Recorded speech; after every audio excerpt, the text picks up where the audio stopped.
Hello folks, and welcome back to the BitTech Modding Toolbox. Today we're going to be taking a look at one of the staples of the modding world, rotary tools.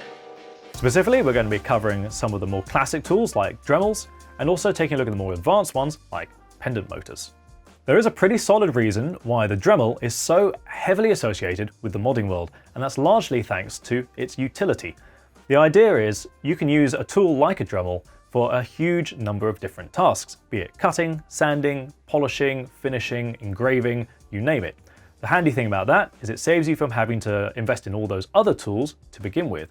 And sometimes it also has utility outside of those other ones. You might be cutting a difficult material or something with a different angle, which maybe a jigsaw or a larger tool can't fit in. So having one to hand is really useful for that. Same thing for grinding certain parts down. Maybe you want to increase the size of a hole, you don't have the tool for that. A Dremel or a Pendent Motor can really do that task very well. So the first step is clearly going to be choosing the kind of tool that's going to work for you. And most people start with something like this, which is a handheld rotary tool. This is my Dremel 4000 and I've had this since 2013. It's what got me started in modding, and I used it for absolutely everything from cutting plastics to sanding down the edges, buffing those things, and then also finishing sheet metal work and other details like that. It's been quite a handy tool back then. Steadily over time though, I did start replacing the parts and I hardly ever use the thing now. I found the biggest problem with them is that they actually lack a lot of torque. So if you're doing anything which requires a little bit of force to it, they tend to bog down. That said, if you don't have a tool or all the other kind of tools that can do those purposes, these things do work very well. And the other handy thing is that they come with a flexible shaft. Certainly if you get the kit, my one did, it also came with a bunch of other accessories that you can use to get yourself started straight away. In terms of which tool to choose, you'll probably have noticed there's quite a few on the market, ranging from sort of the cheaper units that are imported all the way up to things like the Dremel, which command a bit of a price premium. Which one should you go for? Personally, I believe in going for the best that you can actually afford, and usually that means the Dremel. Now, it doesn't mean that this is by far the best tool, but one of the convenient things about Dremel is that they're universally available and there's a huge number of different accessories that work with them. So I'm a big fan of their Easy Click system, for instance, which allows you to use their larger diameter cutoff wheels and you don't have to constantly screw and unscrew the parts. Now that's a real big time saver when you're doing a lot of cutting, and I would personally think it's a really handy feature. The cheaper ones can be very good, but I've seen more often than not they can break a bit more easily. As I said, I've had this one since 2013, so it's been doing pretty well. Now the handheld units are pretty decent, but if you want something with a little bit more meat, you can get something like one of these bad boys, which is a Pendent Motor or flex shaft in the US. So this bad boy here is a Fordham SR series Pendent Motor, and one of the key features is that this handle here is in fact detachable. So if you just pull it off, you can replace it with different units. And this is one of the best features of this particular device, because you can buy different types. The one that I've got here has a Jacobs chuck on it, which allows it to accept a large number of different accessories. They also have one with a collet system, which is similar to the Dremel, and they also have other heads, for instance, for hammer engraving. So if you're going to be doing the sort of jewelry type work, if you're going to be maybe engraving a piece or working with that, you can get one of those heads instead. The other handy feature about Pendent Motors that I think is really useful is that you can use a foot pedal to control the speed of the unit. So with the Dremel, you have to set it in advance, and sometimes that's not particularly useful. You might be going too fast for one area and then you have to slow it down. More convenient for me is to be able to use a foot pedal, and you can vary it as you're working. It also frees up your hands to be able to hold the workpiece or to be able to control things a little bit better. Since picking up this unit, I've found that it can cut through material so much faster than the old Dremel, and it's much more effective at grinding. You can also use all the same accessories because they just use a simple shaft. So you can use Dremel accessories if you want to, or you can use the Fordham own brand ones as well.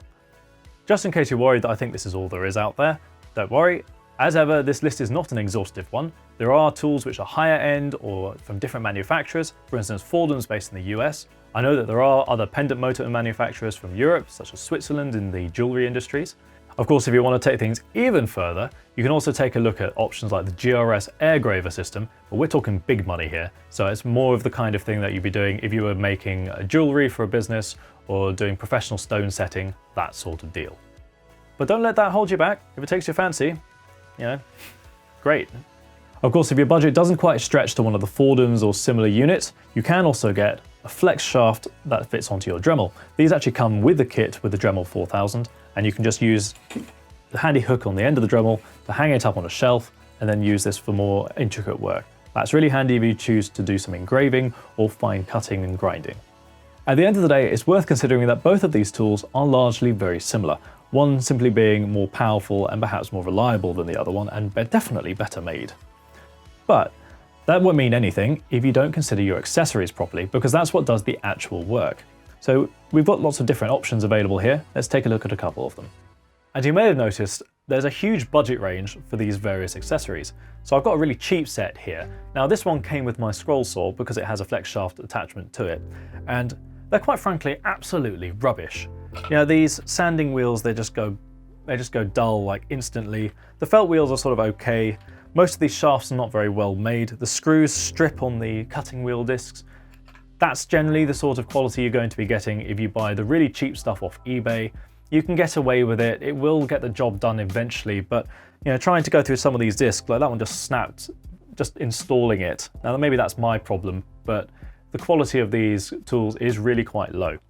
Now the Dremel tools are actually pretty good. They are very expensive for what they are. Unfortunately, I've lost my set. It's somewhere in my workshop and I've no idea, and I don't use my Dremel very often, so it's gone.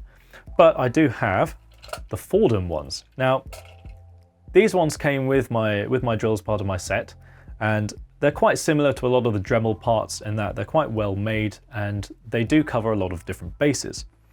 I'm really partial to these Scotch-Brite wheels. These are really useful for finishing up little satin pieces and things like that. And you've also got things like these Carbide rotary burrs. Now these particular small ones I've got in my hand are used for jewelry setting primarily, but you can get a number of different ones for different tasks, be it for grinding away harder steels or maybe working with other materials like stone or for engraving purposes. In terms of cutting metals, I think you're better off using one of these reinforced style discs than the standard cut-off ones. So these are usually aluminium oxide. They do work very well, but I find that they tend to grind away quite quickly. And of course, the smaller they get, the faster they have to run to be effective. These reinforced ones tend to last a little bit longer, and the Dremel Easy Click ones in particular are a little bit bigger, and they're very, very quick to replace. So I quite like those. You've also got access to things like these, which are diamond cutting wheels. Now you may remember we did a tutorial on how to prepare glass tubing for one of your rigs, and we used these ones. In fact, specifically we used the Easy Click version for Dremel, but these are the smaller generic ones. And they do work very well. You just have to make sure you keep them nice and cool, because if you go too much, you're going to be thermal shocking the glass. You don't really want that. We went too far in that video, but it worked out okay. Now recently, I've become a big fan of these little things, which are 3M rotary bristle discs. Now the idea is the individual discs have the abrasive built into the plastic itself, and then you build them up one by one on the head of the tool to make a brush. Now this performs a sort of similar task to the Scotch-Brite wheel, but you have the advantage of being able to use different grits and different sizes for different applications. And these are particularly useful, I find, for interior corners, and if you're trying to remove very small surface marks from things, because they can be very, very light and you don't end up taking off way too much material by accident. And they're really quite interesting. I hadn't really used them until quite recently, and I've become rather taken by them. If you're looking to do some kind of rotary drum sanding, instead of using one of these classic ones that you get with most of the kits, I would suggest looking for ones like these purple Fordham ones, and these are the ceramic drum ones. They are an awful lot more durable, and the problem I find with these ones, especially if you're working with sheet steel, it can cut through the abrasive layer very, very fast, and you're constantly having to replace them. Also, the quicker they go through the abrasive layer, the faster they tend to heat up, which is a problem because the drums are made of squishy rubber. And I found a couple of the times when I've accidentally over-egged it, it's cooked basically the inside of this and made it all but unusable later on, so I've had to buy new ones. Thankfully, these ceramic ones last a lot longer and they're much easier to use. You're also going to get a much more consistent finish, I found, with them. Ultimately, if you want the best out of your tools, look each one up individually, because there are going to be different manufacturers who specialize in different things. The people who make the best rotary burrs aren't necessarily going to be the same people who make the best wire brushes or the best sanding drums. So I'd look it up. Sometimes you'll be able to find some really good ones on eBay and similar. Other times you have to go to the name brands. So just take a look, see what works, and also just experiment a little bit. You know, trying out with some different materials, you might find that some things work really well and others work much worse than you were expecting, even though they're the product everyone says to get. So experiment, play around with things, and basically just grow your knowledge around the topic. That's what I've been doing, and it's so far led to some really good results, and I'm very happy with them. Now, I don't want to sound really boring, but you do have to consider safety as well. If you're going to be doing lots of the grinding work, use a respirator. It's going to go straight into your lungs otherwise. You don't really want that in there. And similarly, when you're using any of the discs, 100% you have to use safety glasses. Those things explode all the time. Anyone who's been doing Dremel work for a while can tell you stories about how their reinforced disc has exploded and gone straight into the ceiling or something. If those go into your eyes, GG. Just get some specs, they're really worth it, and you'll find that your eyes will be nice and safe, and you're also, at the very least, going to be protecting them from the dust that comes off the tools themselves. So invest in some glasses, and also I suggest one of these respirators. Well, hopefully that's been helpful for you at least. As I said before, it's not an exhaustive list, and as with all these toolboxes, there's a huge amount of knowledge just sitting just below the surface. Even with just the accessories, there's a lot to research and a lot that you can find out. So fingers crossed this can aid you in your research and you can figure out what's going to maybe work for you at the present or in the future.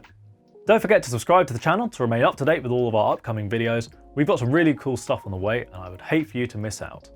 And whilst you're at it, remember to check out the BitTech forums, and you can also find us on Facebook, Instagram, Discord and builds.gg. I'll catch you next time.